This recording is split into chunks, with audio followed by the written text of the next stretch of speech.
Well, this morning we are blessed to have Professor Nichole Flores with us. She is an assistant professor of religious studies at congratulations, associate professor of religious studies at UVA. Although I don't think we interacted much, Nichole, we were classmates at Yale Divinity School at the same time. It's just been amazing to see your journey, and thank you for being here with us today. Yes, okay, good. So people can hear my responses. All right. Thank you so much for inviting me, for having me. And as I was mentioning beforehand, I had so much admiration for the Berkeley community, which is the Episcopal Seminary attached to Yale Divinity School, where we both attended, for the kinds of community of love and welcome, but also of wonderful brunches that Berkeley developed. So it's really great to connect with you in this environment here. So we are talking about a big subject today, and obviously a very timely subject with the election just a few days away. So we're asking the question, do we still have faith in democracy? I want to spend a little bit of time kind of unpacking what we mean by that question. And in particular, what do we mean by democracy, and what do we mean by faith? So what are your thoughts on that? Yes. Well, I should give a little bit of background on how I arrived at that title for a course. So it wasn't a course I taught by myself, actually, and it wasn't a course that I taught with another Christian.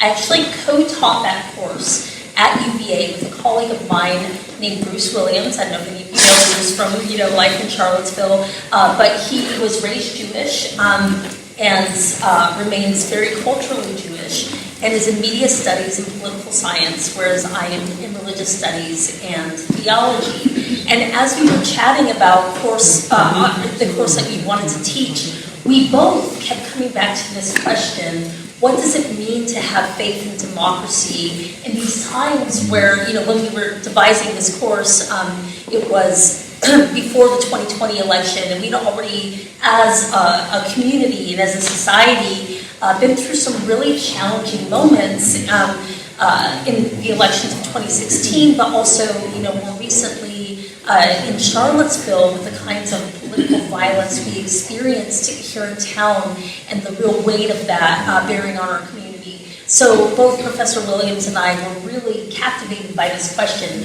But to your point, approaching it as a Christian theologian, I was really compelled, first of all, by the way that faith and our faith in Christ ought to animate how we engage in the common life of the democracy in all ways. That is what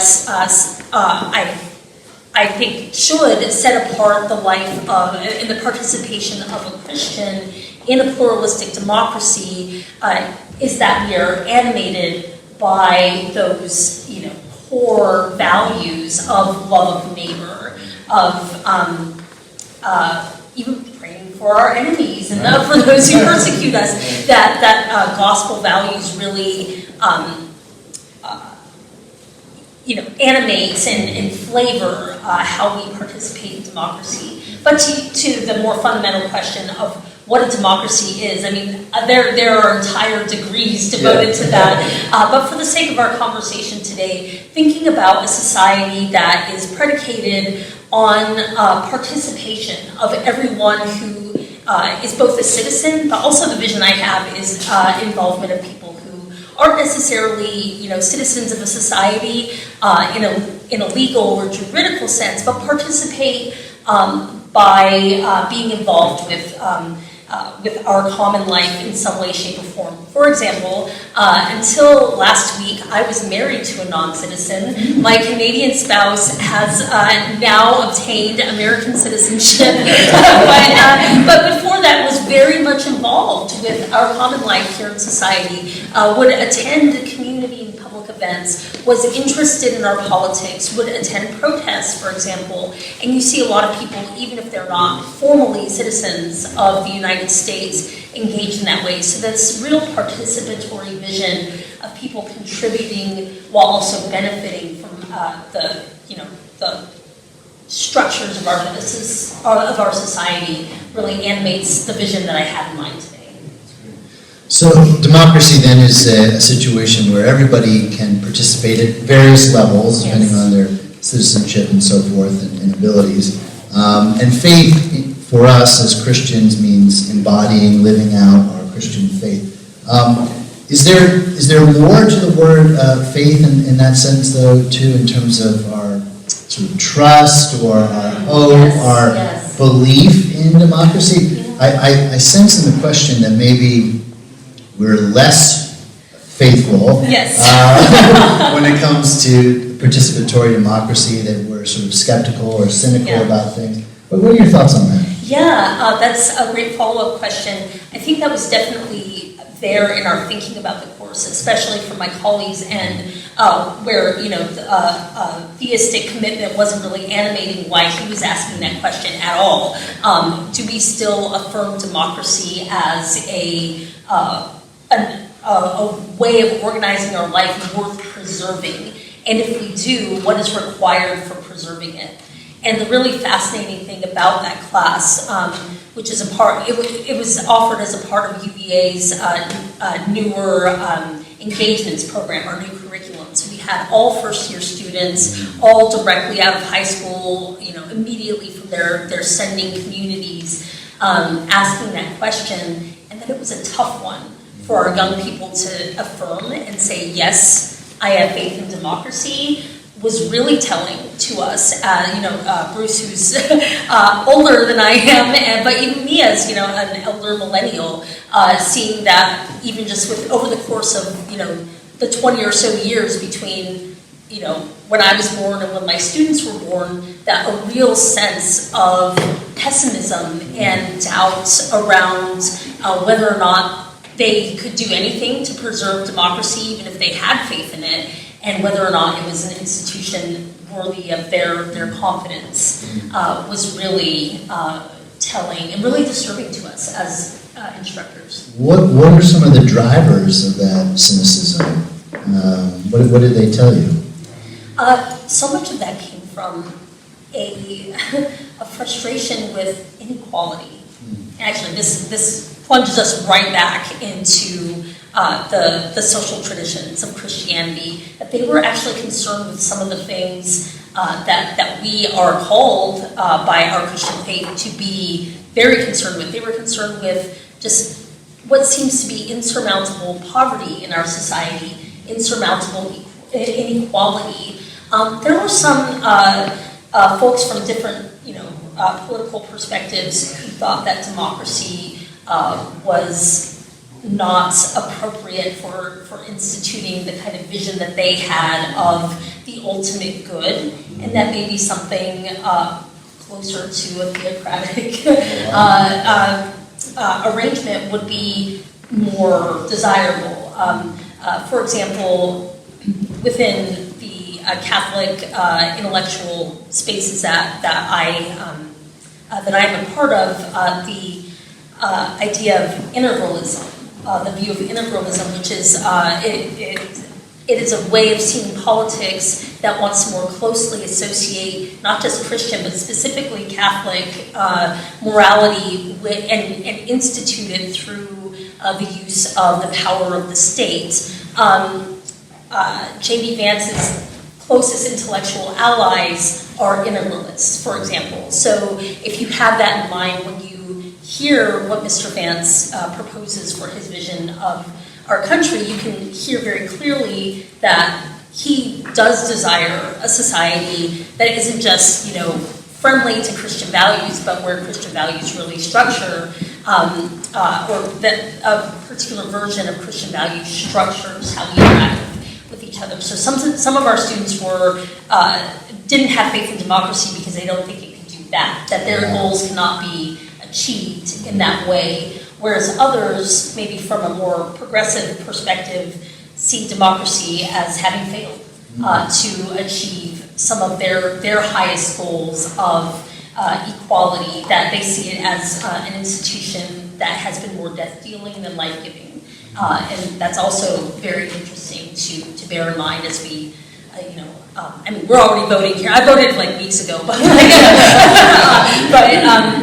but as we approach election day, to bear in mind that some young people, really feel like there's not something worth fighting for here. But I should say that some of our students really walked away with a very positive view and were able to reaffirm that faith. We even had people working for some of the campaigns here in town who were in that class. So it wasn't this complete failure where we just learned all these awful things about where the new generations are in terms of these ideas. But we have people who have been outstanding activists in our society, but who are also making the labor to defend democracy their life's work. So that there was a lot of disturbing stuff, but also really great stuff that came out of that. And that dovetails nicely with what I wanted to ask you next, which is, that's where they started, right? Yeah. As they came into the class, some people feeling like democratic institutions really aren't functioning anymore, they can't achieve a just society, other people saying, well, they were never really meant to be able to achieve what we need to achieve, and we need a whole other system. Did you find significant changes, I think you were alluding to this, but significant changes by the time you got to the end of the course, and people were able to kind of engage with different intellectual traditions? Was the faith restored, or maybe it was never there, it was built up? What was the takeaway at the end? There was a degree of kind of firming up and restoring faith or kindling it. But one of the more remarkable things about the course was that it embodied democracy, that it was a deliberative space, that it was a space where a lot of ideas were being conveyed and engaged in really meaningful ways. And I think that one of the more valuable things that came out of that course, more so than like, oh, Charlie works for the Democrats, or Zayana continues to be, a world-changing activist, it's that they built relationships with each other. And those relationships have been sustained over the course of years. Now, this isn't an example directly from that class, but from the precursor to that class, I taught a small class called Religion in the 2016 Elections. And two of my students had real conflicts in that class that manifest, it kind of reached, its apex the morning after, the election that year when one of the students whose candidate had won mocked a student whose candidate had lost. And it was a source of pain for years and years and years. But also, because we built relationships within that class, they have stayed in relationship with each other, right? And the student whose candidate won has actually undergone, on their own, significant rethinking about his relationship to democracy, especially as a Christian, and seeing kind of what's the fruits of that, of his decision were, and how that impacted people he loves, especially migrants and refugees. Whereas this other student continued to remain open to relationship, even with a lot of feelings of vulnerability and even hurt. And that to me is kind of, I hold on to that when I think of why do I have faith in democracy? Well, I see these young people who have every reason to shut down remaining open to change, changing their minds, changing their ideas about things, but also people who have every reason to shun their enemy, love their enemy. And that's remarkable to me. I just adore these students. They give me hope in democracy, that's for sure. So let's think a little bit more then about what we need to do to strengthen our democracy, to deepen our faith, our trust in it. And let's assume, just for the sake of the argument, that we're not going to repeal the First Amendment and become a theocratic country. So we live in a pluralistic society with religious freedom, and people have a variety of different worldviews and perspectives and ideologies. and Christians have to navigate this space. What in particular do you think Christians should be doing to strengthen our democracy? What institutions should we be working through or strengthening in order to help witness to the values that we think aren't just for Christians, but for the common good? You know, justice, peace, love, so forth. Yeah, I love that question because it is, it kind of underscores that theme that we hear right now, which is do something. Well, if you're going to do something, what should you do? And I think it's important because, as I mentioned at the beginning of our conversation, having faith in democracy for a Christian really is animated by our belief in the triune God and wanting to live a life of discipleship. But in the absence of a structure where we're, that is privileging, this Christian policy, this policy that we love, which again, Christians don't agree on these things either, which is the other part, there's so much disagreement among Christians about what is right and good within society. But I think an important skill or practice for Christians in the life of democracy is conversation and the work of persuasion. That some of what we want to continue to eradicate inequality and address poverty, for example, that this has to be pursued through persuasion, because force is not a tool that is on our table. It's on our toolkit, either as private citizens or even as, even though the government has, in the Bavarian sense, the sole legitimate, use of force, in terms of, these ideas and these debates, they need to be won through not just discourse, not just argument, although argumentation is really important, but how do we show people what is the desire of the living God in our society? And when I think of that, I keep mentioning this example these past few days, but I think of, for example, the Catholic sisters, the nuns on the bus movement.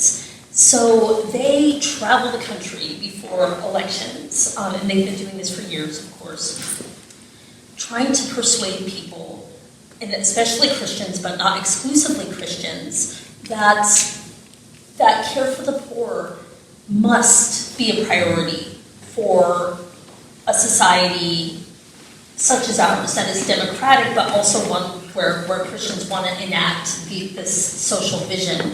And not only do they, travel the country and make arguments, but they also cultivate relationships. They're trying to reach people where they are. I remember in 2012, Sister Simone Campbell, who is one of the leaders of this movement, really wanted to, be in conversation with Paul Ryan, who has a different social vision of poverty than the nuns on the bus do. They're both Catholic, so her real view of these things was, well, for both Catholic, we need to get together and talk about these things, right? I'm not sure if they ever did, but it was more invitational. There's a little bit of agitation, right? Politics is a realm of agitation, and I think, the church, whether we want to admit it or not, can be a realm of agitation as well. But that she was able to marry that agitational, even confrontational posture with invitation, with openness, with welcome, I think really models the way that Christians can be involved in our society today. That we're trying to make a case, but we're also trying to open this way of being in the world to others and inviting them to join in with that, which is very different than saying, well, we must have laws that reflect everything that we believe. Although some Christians would, like I said before, would prefer that. Both, left, right, and maybe even center would prefer to have it instituted in law. I mean, in a way, what you're getting at is what brings about conversion, right? In that deeper sense. Yeah, you can create a society where you mandate X, Y, and Z, but you haven't really changed hearts, right? You haven't transformed lives. It sounds like what you're suggesting is that Christians should be out there and true to who they are and their identity and their basic principles. And one of the things I love about Catholic social thought is the clarity of the general principles.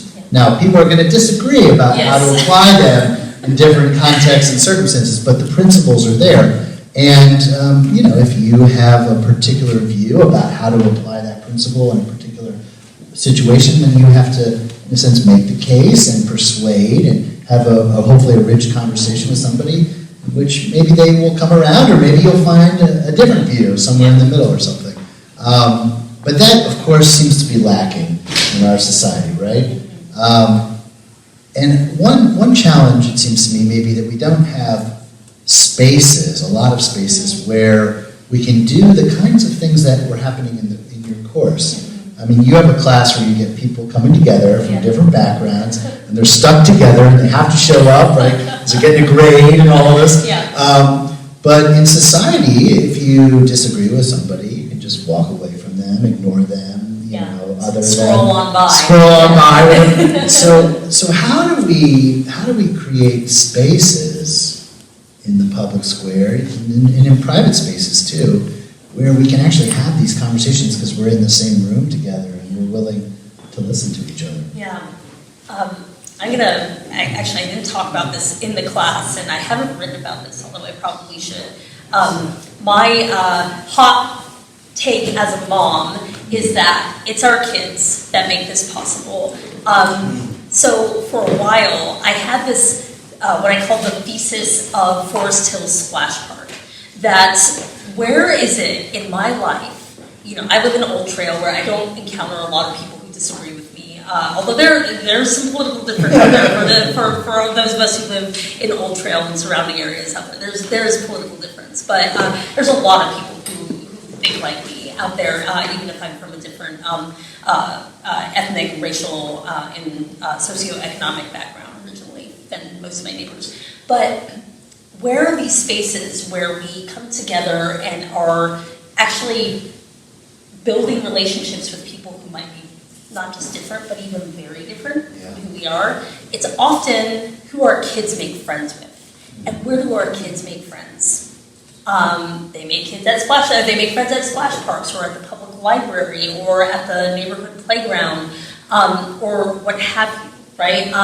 That has been a really unexpected and spirit-filled way that difference has come into, a difference of opinion has come into my life in more recent years. My son's friends, his teachers, people who I really love and who are invested in giving the best to not just to my kids, but to our society, really having these kinds of difficult conversations. Now, I don't want to say kind of go the Vance way and everybody must have kids, and if you don't have kids, you're somehow deficient in your democratic commitment. So that's one place for that to be happening. But I do think, if we think sociologically about third spaces, what are the third spaces within our society where that kind of interaction can happen? Is this happening at, restaurants or social clubs that people can't afford to go to? Maybe a little bit, but probably not a ton.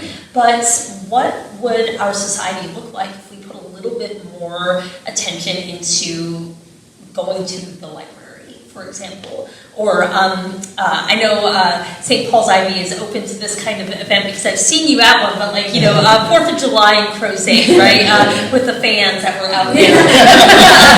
I was very impressed with that, but that is the kind of space where, those of you who were out there know that there were people from every political stripe out there just trying to enjoy beer and Papito's pizza and some fireworks together. And that kind of space, what would it look like to foster conversation or provide opportunities for more direct interaction about ideas within spaces that really are social? I think that there's a nervousness about that. I think that the life of the mind and professors in particular are being demonized in this political movement. And I quote, "Professors are the enemy," J.D. Vance, 2024, and I'm like, please don't say that. Like, are you not going to send your children to university? Of course you're going to send your children to university. Don't turn other people off to the idea of coming to places where they can encounter these ideas. But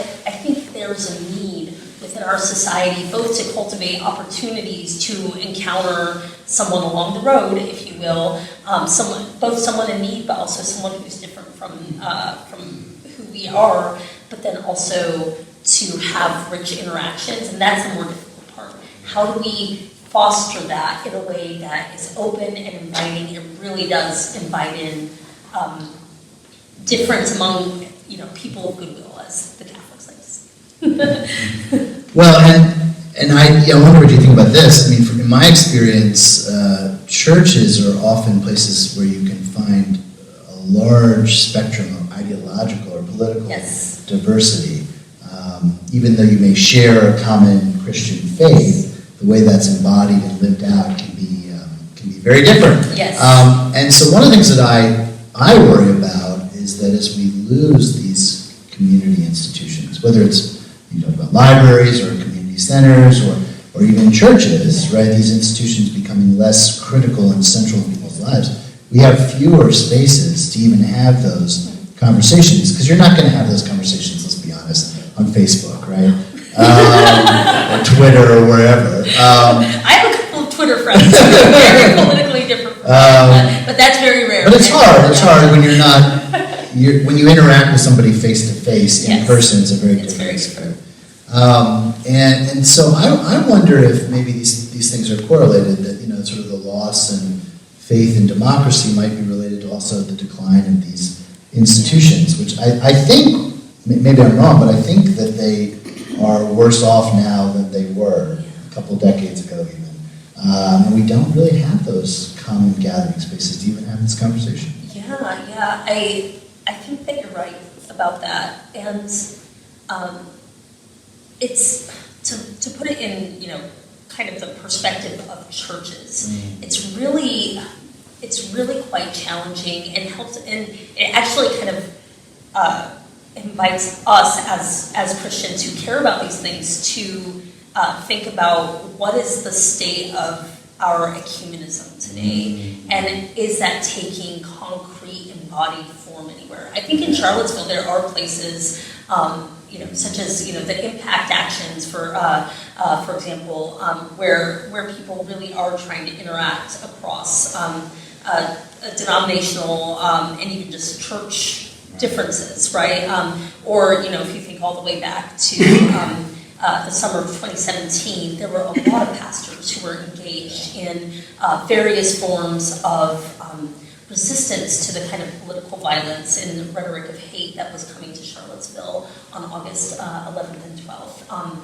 Lots of different kinds of pastors, but some pastors who were unexpectedly, who should have been there, who were absent, right?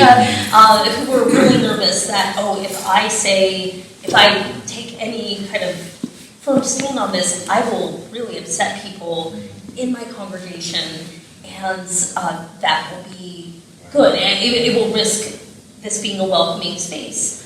Does it? What is our definition of welcome? Is it, to not have moments of discomfort? I can't think of a pastor or a theologian worth their salt who would have that definition, but generating those kinds of connections among the churches, I think remains, not that Charlottesville's done a bad job, but it remains a priority. But then also, what do you do when not everybody's buying it? Well, right. And I think as institutions have become less secure, as Christian institutions become less secure, there's also more reluctance and maybe even fear about ecumenical work. I don't want to necessarily team up with them and share my resources with them and so forth. I think that's also going on. Well, let's open it up to questions. Yes. What questions do you have for Nichole? Yes.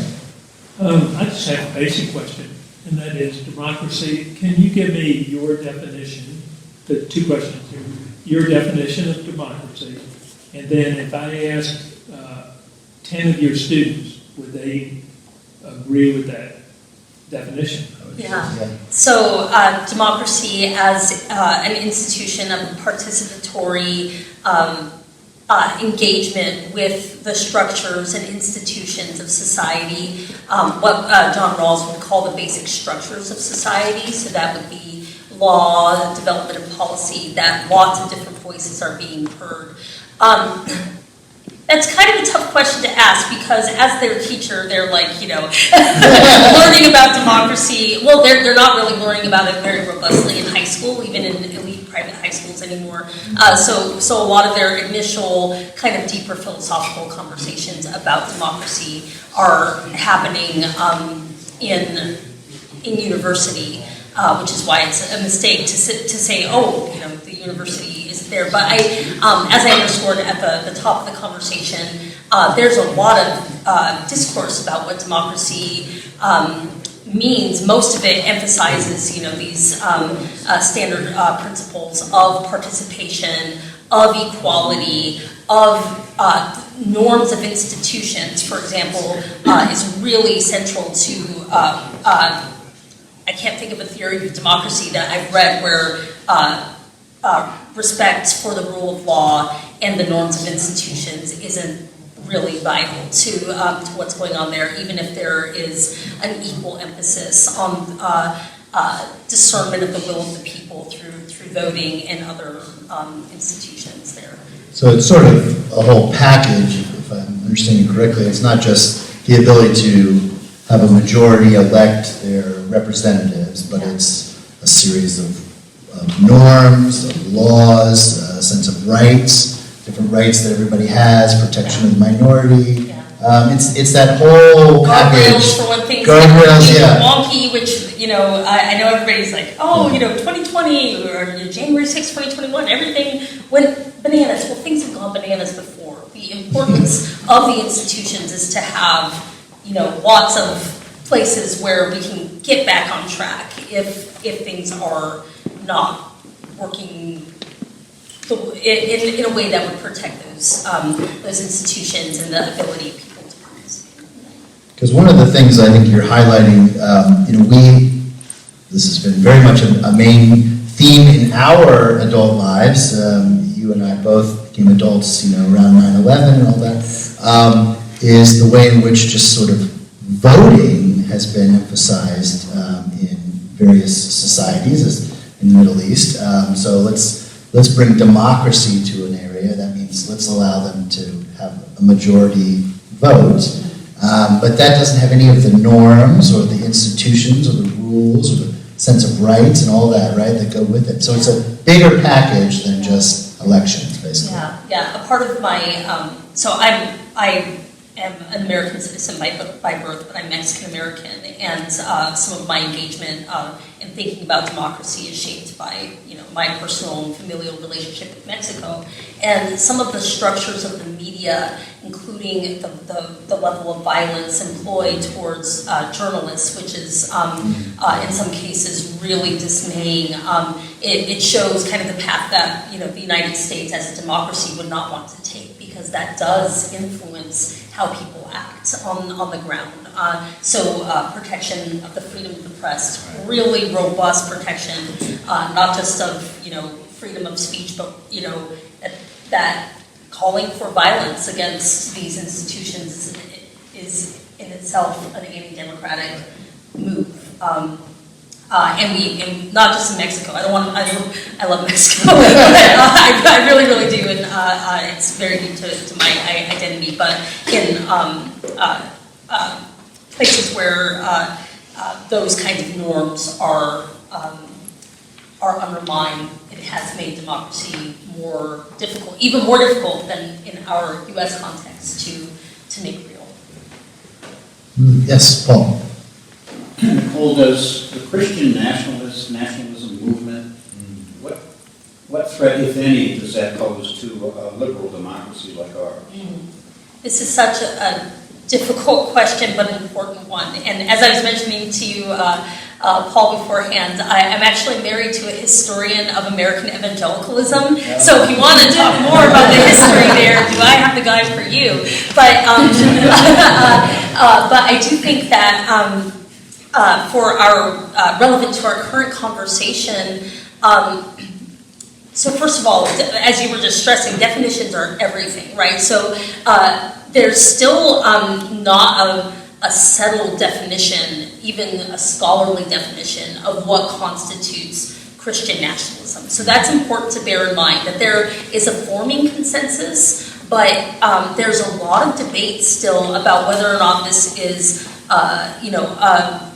an organic kind of self-designation or something that scholars kind of came up with, or a little bit of both.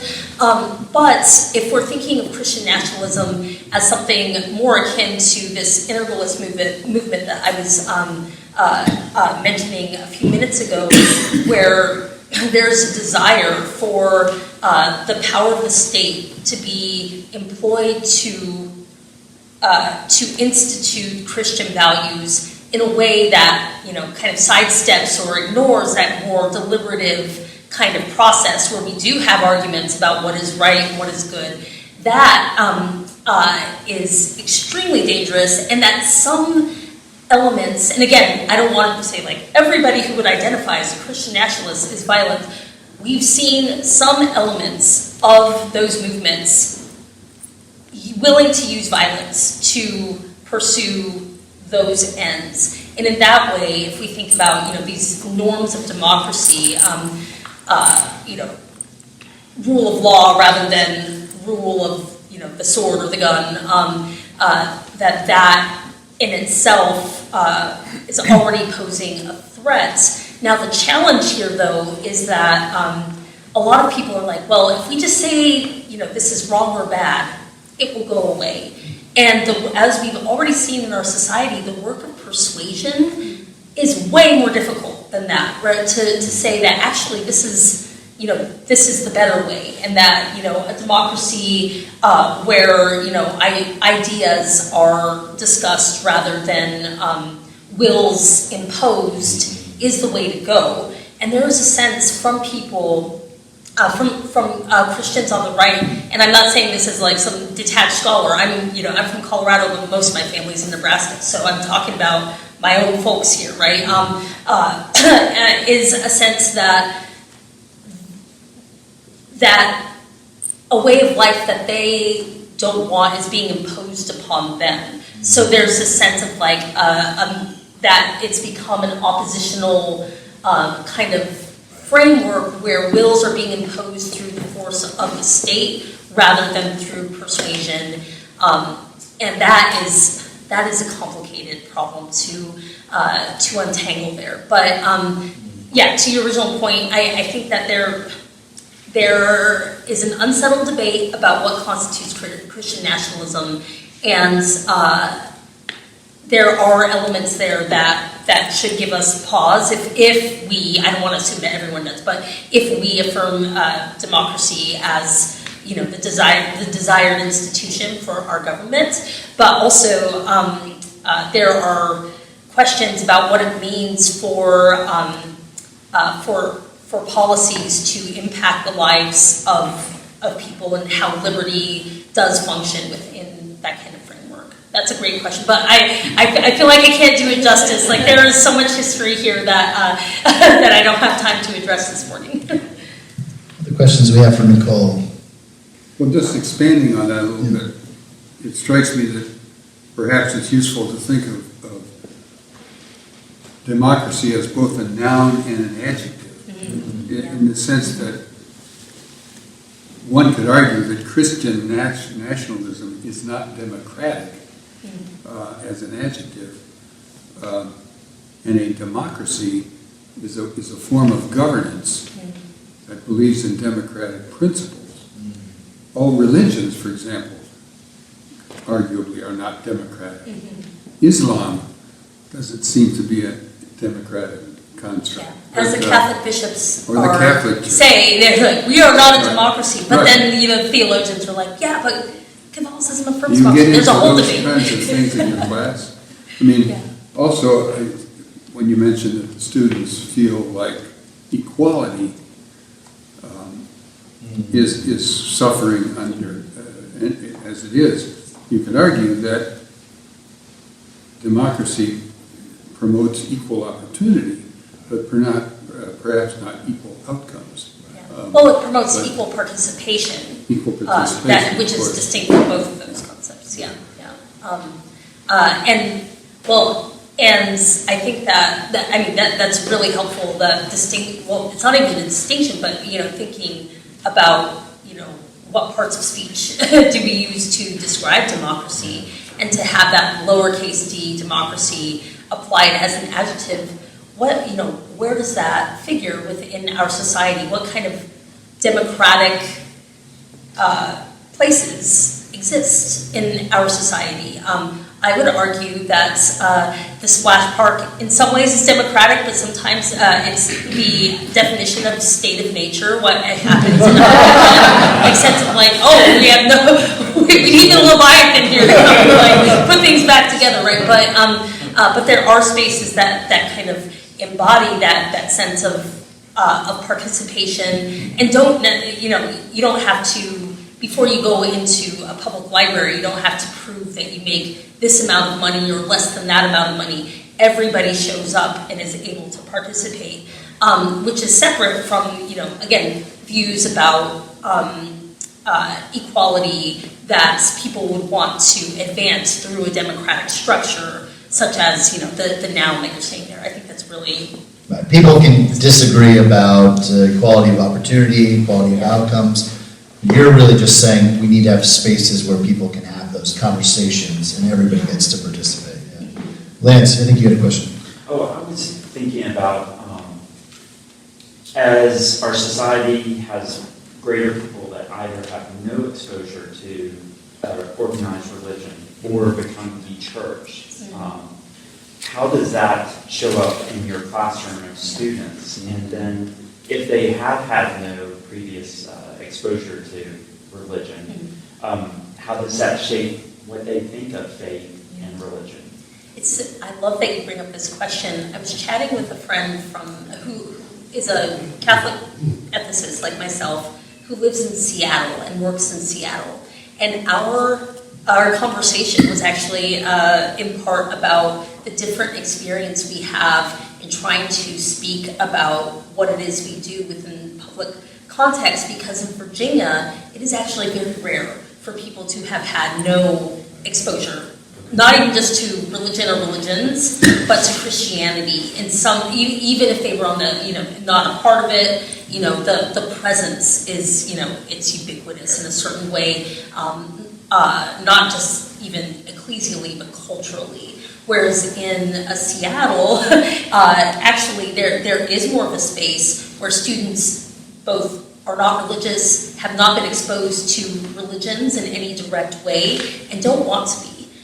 So there is a more sense of, at least by this friend's account, where it can be, if not adversarial, definitely a little bit a more difficult pitch to make, that it actually, engaging, a range of religious perspectives, and both different religions, but also acknowledging that there are different Christian positions on these topics, as we can think about even within our own churches. Again, as a Catholic, I go to people who I've literally voted against in local elections. We go to mass together, right?